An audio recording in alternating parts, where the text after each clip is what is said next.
when Madison Willing caught that pop fly, I dropped to the ground. I couldn't believe it. I was tearing up, I was crying, and then I felt all of my teammates around me, and I was just like, I can't believe I just did that. Like, this is not real.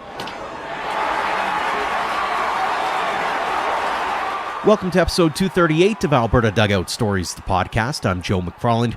We're going to throw a bit of a change-up at you this week. Instead of our WCBL-centric interviews, we have so many different headlines from around the baseball world in our province that we thought we'd tap into a few of those storylines. Before we get there, let's take a look at some of the big stories from the past week, and we'll start in the WCBL, where, as we record this episode, we're heading into the final weekend of the regular season, and playoff positioning is still, believe it or not, up for grabs. In the East, we know Moose Jaw has clinched top spot, while Medicine Hat is holding down second. Regina is up on Swift Current by 2.5 games, so there might be some movement there heading into the final weekend, while Weyburn has been eliminated. In the West, it's all over the map. We do know Okotoks and Sylvan Lake have clinched home field advantage in the first round, but they are tied at the top of the West Division standings. Lethbridge is in third, just 3.5 ahead of Fort McMurray, while Brooks has been eliminated, so lots to play for heading into the final few days. League champions are being crowned on a weekly basis around Baseball Alberta and Little League Alberta. Congratulations to all the teams on outstanding performances and all of the hosts for putting on great tournaments.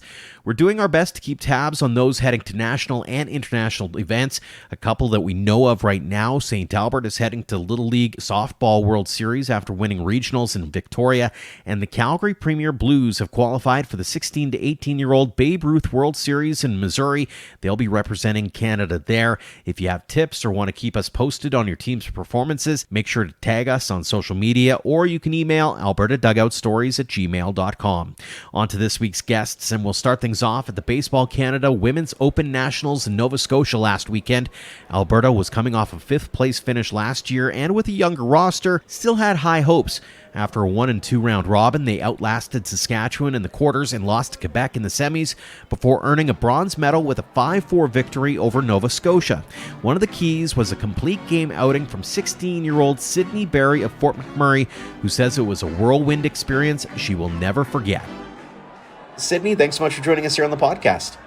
Yes, of course. Sydney Berry, bronze medal winner. How does that sound?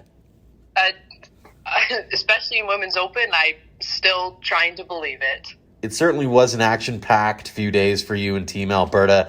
What was that experience like from your perspective?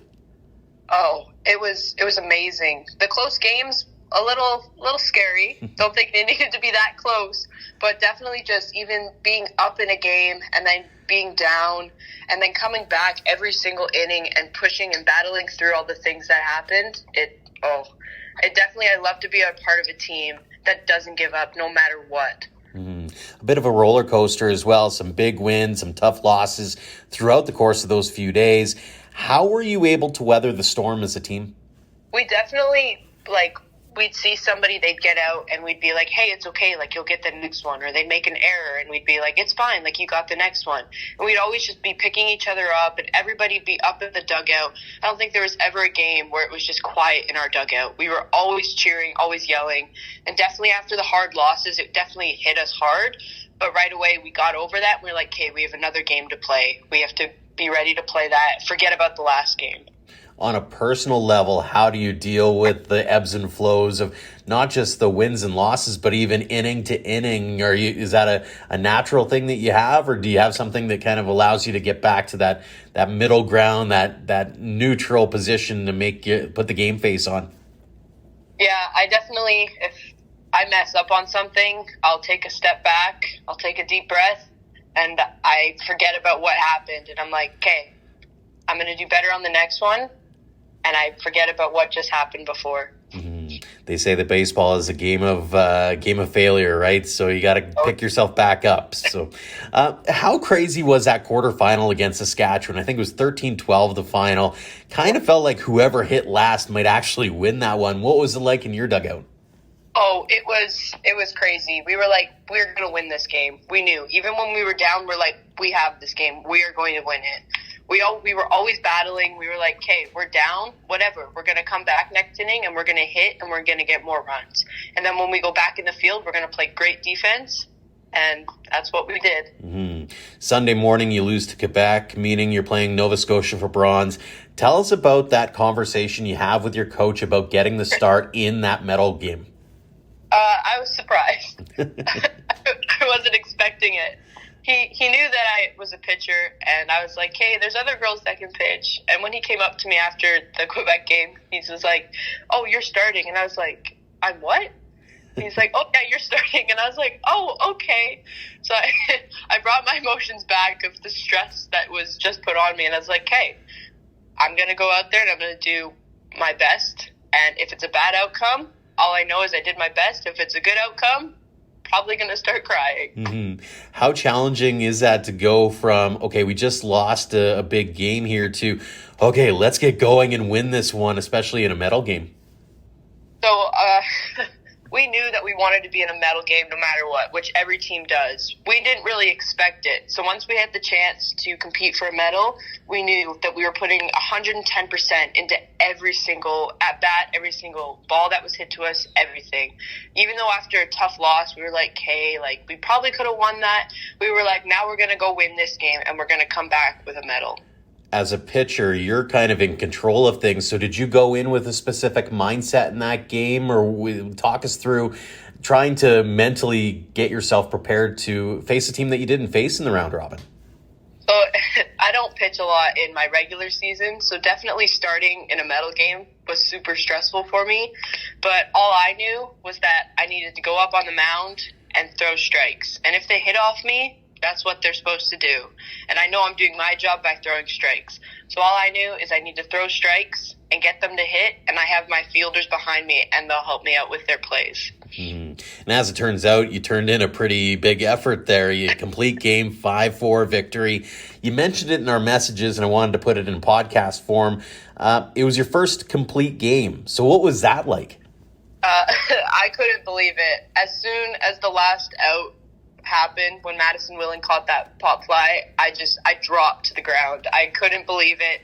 I was tearing up, I was crying, and then I felt all of my teammates around me, and I was just like, I can't believe I just did that. Like, this is not real. Mm-hmm.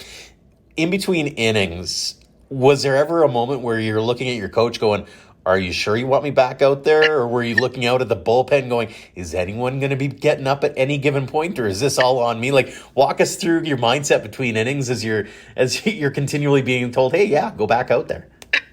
Well, when I saw that it was still like a pretty close game, I was like, hey, I'm actually doing really well. Like, I'm ready. I knew that I didn't want to be taken out at all. I was like, you better not take me out, because I'm ready to pitch this whole game and help us win. You mentioned it, that last at-bat, you get the pop up to short. Walk us through that moment, and knowing that you've got Madison Willen behind you at short and she's calling for it. It looked like, from video perspective anyways, it looked like quite the moment for yourself, for her, for everyone on that team. Yes, as soon as the ball was hit up, you can see me jumping up and down on the mound, calling it up, up, up, and I could hear nobody calling it, so panic started to set in. But as soon as I heard Madison call it, I was like, we just won. I dropped, and everybody was around me, and I was like, oh my goodness. Was there a moment in there where you went, maybe I got to go back and catch this thing? Definitely. I heard no one calling it, and I was like, oh no, oh no, oh no. Oh, fantastic. Obviously, the benefit of 2020 hindsight now, a few days to catch your breath a bit, maybe catch a few winks. What did it mean to you to represent Alberta and come away with a medal? It was definitely amazing. I've represented Alberta before, but it's been in my age group. So representing Alberta in the Women's Open when there's girls like double my age playing, and knowing that we came back with a bronze medal is unbelievable. It's crazy to think about being a 16-year-old girl playing in Women's Open, playing against girls that are on Team Canada or have been on Team Canada, and being a part of your province that comes back with a medal. Mm-hmm. You mentioned the age difference between some of the veterans and yourself being 16. During that, I know it's a short amount of time, but did you get a chance to speak with some of those veterans and pick their brains a little bit and become a bit of a sponge in terms of sort of learning what's next and figure out sort of what you got to do to take it to that next level? I didn't really get to talk talk with the other vets on different teams, but I got to talk with Caitlin Ross and Madison Willen on my team, and just them, like, I would be playing third base where I'd never play, and having Maddie on shortstop, she'd be like, hey, you need to do this, you need to do this, just letting me know what I need to do. And when Caitlin was catching me, she'd be like, hey, like, you're doing great, and just them having to like telling me that I'm doing good, or like just helping me play a position that I've never played before definitely helped me know that, okay, they're telling me this, so now I need to do this, and then I know that I'm doing it right. Were you able, at the same time, to have conversations, whether it be with your own coaches or with others after the fact, and talk about your performance and things that you might want to work on as you look forward to next year? I definitely talked with my coach, Jeff Hall, and he kept telling me, like, oh, you have a really good shot at Team Canada. You have a really good shot. And he just told me that if you, how did he word it? He said, if you pick up your bats and you start hitting consistent, then you have an amazing shot at Team Canada. So just having him tell me that, know that, okay, over winter, I'm working on my bats. Mm-hmm. How excited are you for the future and that potential of one day wearing the maple leaf? I'm so excited. If it ever happens, it will be a dream come true, and I will be speechless. I will not. If someone asks me, "Oh, how does it feel?" I will not be able to say anything. I will be shocked and stunned. Mm-hmm. When did that dream begin for you? I mean, it's easy in Alberta, especially when you only have about 4 or 5 months worth of decent baseball weather.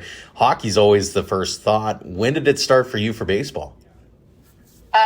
When I was about 3 or 4 years old, my parents put me in our softball program that we had, and then I got put into baseball a few years later, so I was around 6 or 7. So since I was 6 to playing now, around the age of 10, 11, I started to be, okay, baseball's my sport, and I want to play this for as long as I can. And I started to watch the girls on Team Canada, and I'm like, wow, I want to be there one day playing for Team Canada. Did you have any idols watching those teams growing up?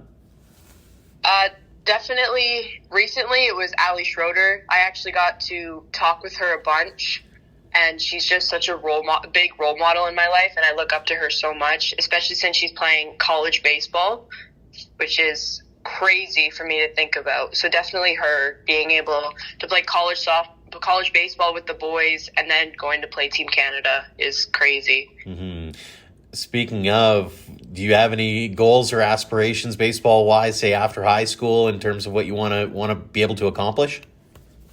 Definitely the big one for everyone is Team Canada, and maybe going to play softball in college if that's a thing, maybe baseball, but definitely Team Canada is on top of my list. Mm-hmm. In the here and now, what's next for you as you figure out the rest of this summer?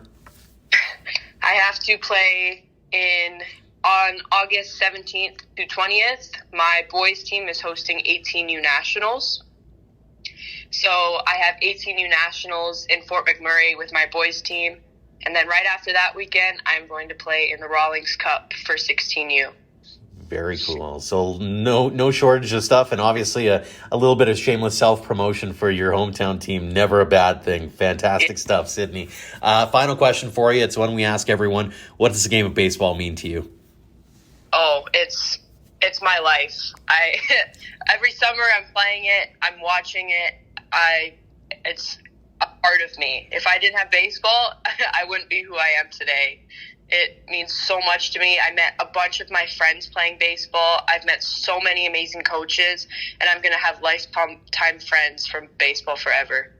Fantastic stuff. Again, Sydney, congratulations on the bronze medal. Congratulations on all the success you've had to this point. Continued success going forward with not only this coming tournament, but obviously years to come as well. Looking forward to watching your journey. And thanks so much for joining us here on the podcast. Thank you so much. Next up is Parkland Twins head coach Zach Yuzda, who helmed the squad that won an exciting Baseball Alberta Elite League championship last weekend. The Twins went 18, 11, and 7 during the regular season, good enough for second behind the Red Deer Carstar Braves. After an exciting provincial playdown tournament, they emerged for a final against the Calgary Bisons, where they took home the 3-2 nail-biter and a berth in the national championships in a couple of weeks in Fort McMurray. Zach, thanks so much for joining us here on the podcast. No worries. Thanks for having me. The Parkland Twins are Baseball Alberta Elite League champions. Has that settled in yet? Not really, actually. It's been a couple of crazy few days, but we're starting to settle in and getting really excited about the upcoming weekend. And yeah, it's been a world of emotions, I should say. I can only imagine. It has been a whirlwind few weeks for the team, going through league play, then playoffs. What's it been like from a coach's perspective? Yeah, you know what? If I had to be honest, this might have been the toughest year and probably the best year I've ever had. So this is about my 7th year coaching now, and yeah, we had all the talent in the world this year. We kind of struggled with the emotional, mental side of the game for a long time, but we told our boys to stick it out. Played in a couple tournaments, didn't go our way. Told them, this isn't the tournament we're hoping for, and I think having those hard times early in the season kind of pushed ourselves to be ready for the time that came when provincials came around. Heading into the year, did you know that you had a championship caliber team on your hands? I did. We showed up to tryouts with, I think, 80 kids. So it was I think it was the biggest year Parkland's ever had for a team, and there was some very, very hard decisions to make. And you know what? I think when it came down to it, all the boys that made the team, they all stepped up, and by the end of the year, they all played for each other, and it ended up working out in our way. I saw a post from Shane Dawson about how hard the kids had worked over the course of the year and over the course of the last few years. It sounds like a lot of those kids were kind of familiar with one another, so you went in with a little bit of an expectation, didn't you? Yes, exactly. I mean, a lot of the kids were returning from last year, and the year didn't go great last year. They had a lot of expectations that were super high, and I think there was a bit of a letdown at the end of the year for them. So a lot of them came back this year with a little more determination to get the job done this year, and it was amazing to see. You mentioned that there were some trials and tribulations on the mental side of the game early on. When did it turn for you, though, where you went, maybe this team has that chance to turn things around and do something special? Yeah, so it was actually middle of the year. We had let's just say a tough series against a team that we felt like we were definitely better than, and we kind of sat down after that and said, we need to bear down, and this team was too good to just be mediocre this year. And I feel like every year this team always sets a high standard for themselves, and finally this year they decided to buy in and actually kind of play as a team rather than just as a bunch of individuals. And yeah, you know what? Came down to the last weekend and everything just kind of fell into place for us. Finishing second in the league behind Red Deer heading into the playoffs. Did you go in thinking that there's maybe a bit of an underdog mentality that way at all? I do think so, actually. We only played them twice, and they kind of ran us over this year. And, with all the smoke outs and the rainouts, we kind of got screwed by not playing them. But I honestly kind of felt like maybe it helped us, so they didn't see as many of our solid arms. So we felt like we were looking pretty good still going into provincials, but provincials always plays a different game, and it never goes exactly as the coach's plan. But it even with some of the issues we had throughout the weekend, we found a way to buy into everything, and yeah, it ended up working out. You go 3-1 in the round robin. You face St. Albert in the semis, come out with a big 10-2 victory. What are you saying to the team heading into that final? Just keep doing what you're doing. I told them right after that game that this was their weekend, and I felt like I guess it was Monday. Monday we came out firing against St. Albert, against I guess the team that won last year, and I felt like after putting up a bunch of runs against a team that knows how to win, our boys just kind of felt like it was their year. They came out. It was pretty close for a while against St. Albert, and then they kind of realized that it was their time to take advantage, and they did a great job. That last game's a nail-biter right to the end, 3-2 heading into the 7th. Keegan McNeil gets that final out. Give us your memories of the ensuing dog pile and the celebration. Yeah, so, that game, we had to pull out a couple of different arms. We struggled to start off throwing strikes at the beginning, and then, Braden Vogstad did a great job for us, came in for 5 1/3, and, our big Keegan McNeil comes in and just fires bullets down the middle for us to finish it off. It's still kind of hard to put into words what we were feeling right in that moment, but it was almost like we couldn't believe what just happened. We knew that the team was obviously capable of greater than we thought or than we were expecting there, but it just, as soon as it hit, it was kind of more of a wow moment. And yeah, I feel like not only the coaching staff, but the kids were in kind of shock about what just happened. Mm-hmm. I know this is like picking favorite children, but any performances or players that, when you think back on it, I mean, hindsight's 2020, really helped you help this team become champions? Yeah, so I mean, it all kind of started with our shortstop, Caden Barron. He really led the team on both sides of the field. And then he also picked up a good leadership role for us, which we really, really needed. And then right in the middle of the year, we kind of got a few of our Vauxhall guys back. So, I mean, Keegan coming out of the bullpen, being our closer, guy who throws pretty hard, to be able to close out games for us, as well as, I mean, Carson Boyko, center fielder for us. He really held the glue out there for us. And, I mean, those three guys had a huge impact for what happened the rest of the way. How proud are you of this squad?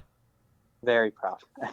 It's hard to put any more than just that into words right now, but I mean, they grinded so hard. I would say that we were probably the hardest, most determined team going into that tournament, and I just felt like we weren't going to let any other team take that away from us. Obviously, the work's not done yet. You got Nationals still in front of you in Fort McMurray in a couple of weeks here. What's the message in the room heading into that, as far as, you know, trying not to rest on your laurels and not be content with winning league championship? Yeah, so I mean, I told them that the two biggest tournaments were always going to end up being at the end of the year, and you know, I think we're coming off a huge high right now. The biggest thing for me right now is just let the boys have fun. It's a once in a lifetime opportunity for a lot of them to be able to go play, represent their province, and, you know, win a provincial championship. It doesn't come around very often. So just enjoying the moment, letting them go out there, soak it in, and then just keep playing our brand of baseball. And I feel like we're going to be in good shape. From a preparation perspective, I'm always curious about these kinds of tournaments when you don't get to face any of these teams before you actually get into it. How do you prepare for something like that as a coach, trying to tell your players, here's what you got to do to be successful? Yeah, I mean, I just told them, you know, what we've been doing. We've played some really, really good teams throughout the year. We went down to a tournament in States as well as one in Langley. So we faced some of these good arms and good squads, and I feel like our team actually puts up better at bats against stronger arms. So I feel like we're ready. We're in a good spot right now. Just, you know, practice is going on for the next week and a half. We're just trying to fine tune everything. Got a few pickups from other places that haven't played with a lot of the boys. We're just trying to get them kind of accustomed to what we do. And I think it's going to be a great weekend. Does it help that you're almost the home team? I mean, it's still your home province. It's Fort McMurray. You'll probably have a strong cheering section. Does that help you in the grand scheme of things? I believe so. You know, we had amazing support throughout the weekend, even in Red Deer. A lot of grandparents and even former players came out and watched, which was great. And we're still hearing a lot of them saying that they're even going to come make the trek down to Fort Mac for us. So we have a good following with us, and yeah, I think, you know, it's going to help us having that type of energy around us, especially because we're a team that likes to feed off of that. You mentioned the support system, and you mentioned also, you know, the number of kids who even showed up to try out for this team and for other teams, and you hear about how Parkland's baseball scene is booming. What's it like from one of the coaches' perspectives to see that, and what are you noticing about the baseball community around Parkland? Well, it's grown so much. I mean, back from when I played, I didn't play in Parkland, but I played in the same league, and it's just grown so much over the past couple of years, which is great to see. That kids aren't just sticking to one sport and just playing either hockey or just playing baseball or whatever. They're actually going out and they're getting to play multiple sports and learn different kinds of athletic abilities. And, you know, this year we had a lot of kids come in and were unsure about playing baseball past this, but throughout this season we've had a lot of kids now showing more interest in college baseball, and I think that it stems from the top of Parkland. It's not just the players, it's not just the coaches, it's all the way up. It's from, I mean, the president, the GM, just for like letting kids have fun. And I feel like that's what Parkland has been doing a really good job of, is making the game fun again, and not making it just so much about winning, but making it about, you know, growing relationships and growing up as a person, not just a ball player. I think that's been a really good thing for this program, and I feel like it's going to continue to grow. You've had a hand in it. You grew up in the system. What's it mean to you to be able to give back to the baseball community in your home province? Yeah, I mean, I've played my fair share of games on these fields, and it feels even better almost to be a coach and watch the boys be able to have that moment. I mean, just to see the raw emotion just come out of them after that game was just unbelievable. They weren't a team that came into the weekend expecting to win. They were wanting it, and I felt like that was, when it comes down to provincials, it comes down to the team that wants it more. And I felt like, because it's grown so much in Parkland's association with the players and the development and stuff, I feel like the kids really wanted to be there this weekend, and it really showed throughout every single game we played. And I think that's one of the major reasons why we were so successful this weekend. Very cool. Final question for you here, Zach. It's the one we ask everyone. What does this game of baseball mean to you? Well, it's my life. I've been playing baseball since I was young, and being able to continue it and teach the next generation and make the game fun and keep them going is the best thing. The biggest thing I told my boys is that all the guys who are leaving, I want to hear. I want to know about all their successes moving on in college baseball, and I want to be able to be a part of their journey throughout the rest of their career. Fantastic stuff. Well, Zach, congratulations on the Baseball Alberta Elite League Championship. Best of luck going into Fort McMurray with the Nationals, and continued success even beyond that. Thank you so much for joining us here on the podcast. Thank you so much. You have a good one. And finally, the Red Deer Riggers will be hosting the Baseball Canada Senior Men's National Championship August 24th to 27th, featuring a solid mix of veterans and young up-and-comers. The Riggers are also in the midst of the Sunburst League playoffs. Now, as we record this episode, they've split the first two games of their series with the Calgary Rockies. The winner will be taking on the Sherwood Park Athletics in the league final. We caught up with Riggers veteran and organizing committee co-chair Jaret Chatwood. Jaret, thanks so much for joining us here on the podcast. Absolutely. Thanks for having me. Very exciting time, obviously, in the Red Deer region as you get ready for Nationals, but some business to take care of first and foremost, and that is winning a league championship. Talk about trying to take home a championship here and enter the Nationals through the front door versus doing it the back way. Yeah, for sure. It's always the goal to win the province and to represent Alberta and be kind of the top seed going in. Unfortunately, that didn't happen for us last year, but we were lucky enough to be the host, so we had the automatic bid in. But yeah, we're trying to get Nationals in 2024, so yeah, we got a little bit of a steep road ahead of us, but we're off to a pretty good start. Talk about the keys to the success this season. You're a nationally ranked team. You're a team that a lot of people have had their eyes on for a while now. Yeah, it's been a pretty good season. Kind of rough to start, kind of bounced back and forth. Had some pretty good games right off the get-go, but we found our stride and we're playing really good ball right now. Fantastic. A good mix of young and old on this roster. Talk about some of the key playmakers that you guys have been able to lean on through the course of this season. Yeah, we have our staples that have been there for a while. So like Josh Edwards has kind of been our ace the last few years. We got Jason Lewis and some veteran guys like Davinville Branson and Dustin Northcott that have been around the league for a long time. And then we've got a good influx of young guys, a bunch of college kids. My younger brother Anthony's playing with us this year. Cole Huber, Owen Harriet, and then some guys like Jaden Lamoth is a new face we added.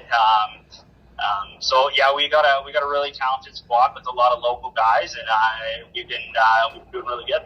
Talk a little bit about that, being able to bring some of those younger guys in. You mentioned your brother. You mentioned the Anthony Hubers, the guys that may or may not have decided, hey, we could go the WCBL route, but decided to stay closer to home and contribute to a program that has had some really good success lately. Yeah, it's been really good for baseball in Central Alberta with the Gulls coming in, and we've had a lot of good kickback from them guys just finishing their careers. Like this year, we had Zach Olson, who's a former Gull, Cooper Jones, who played with them for a while. So he's been with us for most of the year, and unfortunately, he had to leave for work reasons.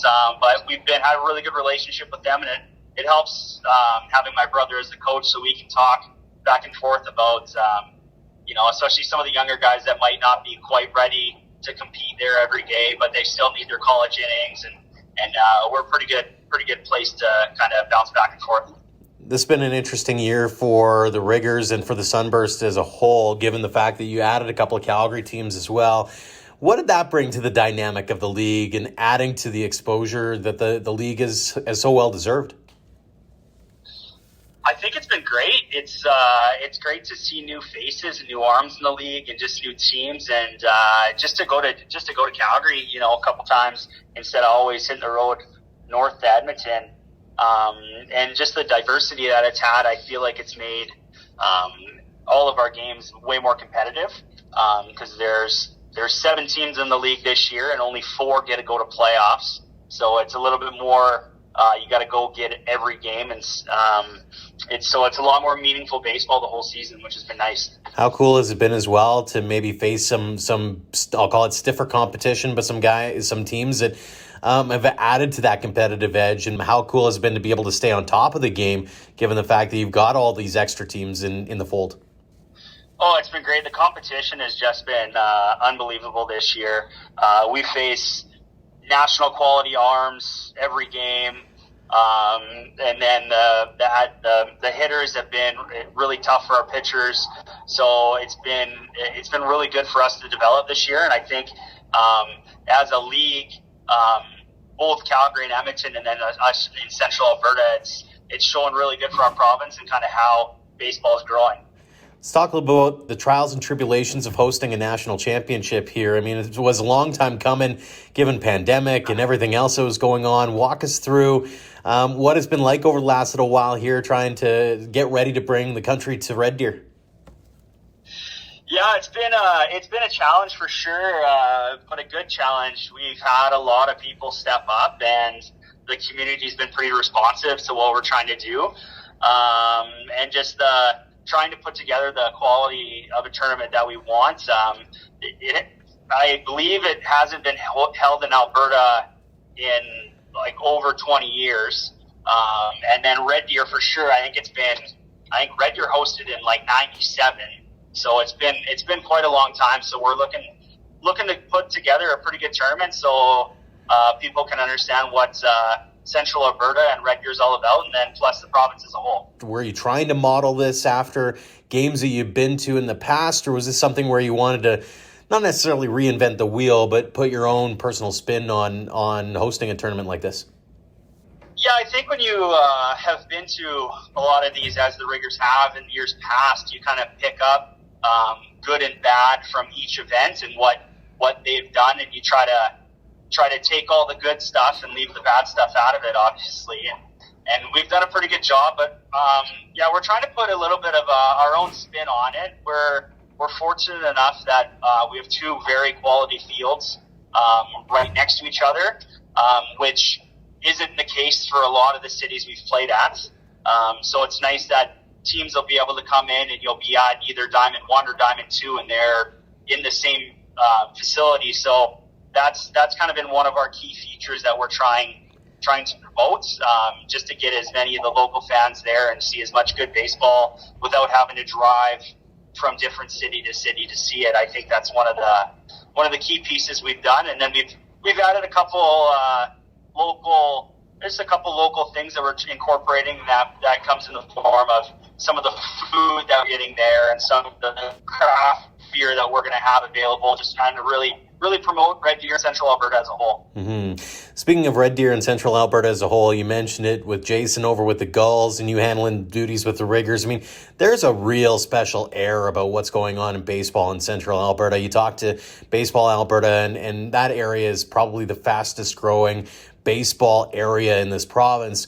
What's making that community and that area so special in your eyes? Well, I think there's a lot of things that are contributing to it. Red Deer Minor Baseball has done a pretty good job of growing that community. We've started the Falcons Academy that my brother runs the high school, and then I run the junior high program. And so that's been a really big draw. We're seeing a lot of that starting to pay off, whereas like kids are starting to get scholarships out of the program now, and then with the Gulls coming into town, that being a pretty key and big event for people to go to.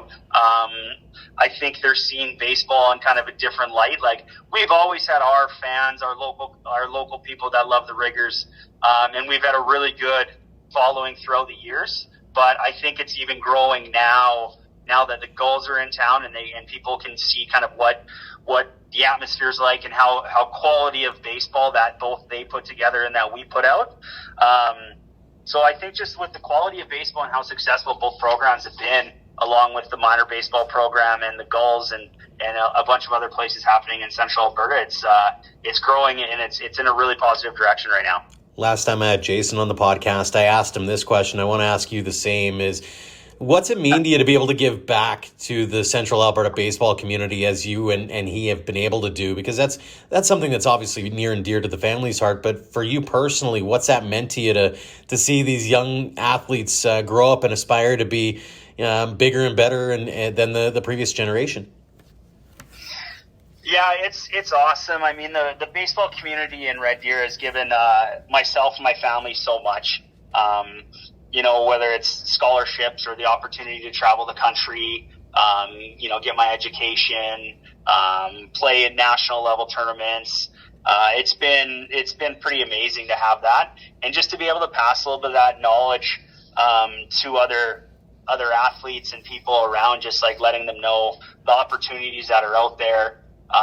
It's great. And to be able to play with some of these younger guys is pretty special. Like, I got to play with my older brother Jason for years, whether that be minor baseball, and then we played against each other in the Wimble and now the WCBL. And then now I get to play with my youngest brother Anthony, who's 11 years younger than I am. So it's pretty fun to be able to do that and to see all the quality of people around. It's been really special. How excited are you to bring the national stage to your own backyard in Red Deer?